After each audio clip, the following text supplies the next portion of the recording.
Be ready, guys. 5 seconds.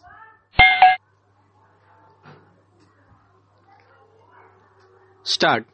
Mr. Deputy Chairman, I think that it will be generally agreed that a bill of this type is almost unavoidable at the present stage. There may be differences about some measures and also about the extent to which the government proposes to go. That some fiscal control would be necessary at this stage when we are having development programs on a very large scale, a good part of which would be financed through deficit financing will, I hope, be uncontested. I think the fact that in the 11th five-year plan, the greatest emphasis has been placed on heavy industries, especially on the production of certain types of capital goods, lends further force to an argument of this type. I am aware that the 11th five-year plan has also provided that there will be an expansion in consumption, but I have no doubt that the greater emphasis on capital goods will result in at least a temporary shortage in consumer goods, and this may lead to further inflationary pressures. To a certain extent, such pressures have already been felt. The recent rise in prices is a kind of warning of this kind of situation that may develop unless we are careful from the very beginning. Therefore, I would say that this measure of the government, insofar as I can understand it, has a twofold aim.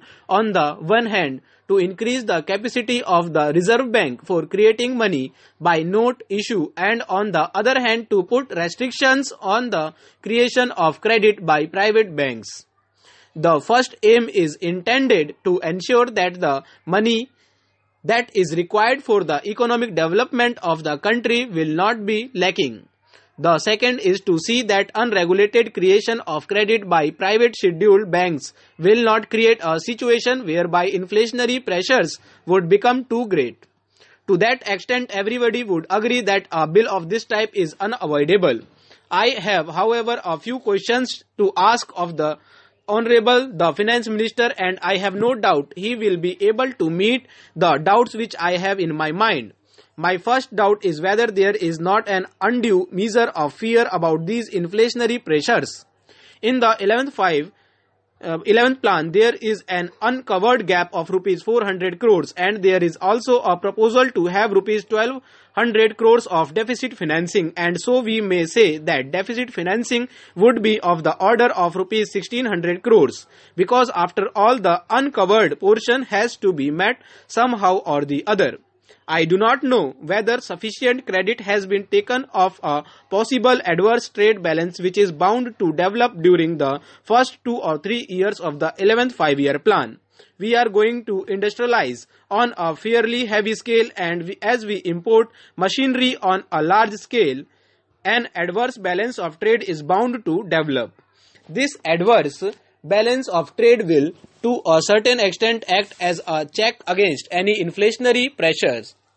Then again, there is the question of production of food grains and other materials within the country. Our economy is an expanding economy at the moment, and I think that by the end of the first year of the 11th plan or sometime during the second year of the 11th plan, many of the measures which were undertaken during the 10th plan will start yielding results. Many of the major irrigation projects will give full dividends, and the production of food grains in the country is bound to go up.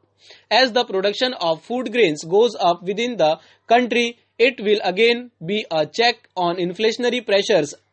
Also, some of the industries which were established during the 10th plan will start yielding results. From this point of view, I would also like to the Honorable Finance Minister to consider whether the pattern of deficit financing which has been adopted in the 11th five-year plan is sound or may require some modification. To my mind, it appears that the decision to put the maximum amount of deficit financing in the first year of the 11th five-year plan is not appropriate. Perhaps it would be a wiser thing to put the maximum amount in the second year of the 11th five-year plan, because by that time the factors which I have mentioned just now will have come into operation. there will be more production of food grains within the country. Some of the results of industrialization during the 10th five-year plan will begin to be felt, and as there will be a larger volume of commodities of every type in this country, a larger dose of deficit financing in the second year of the 11th five-year plan.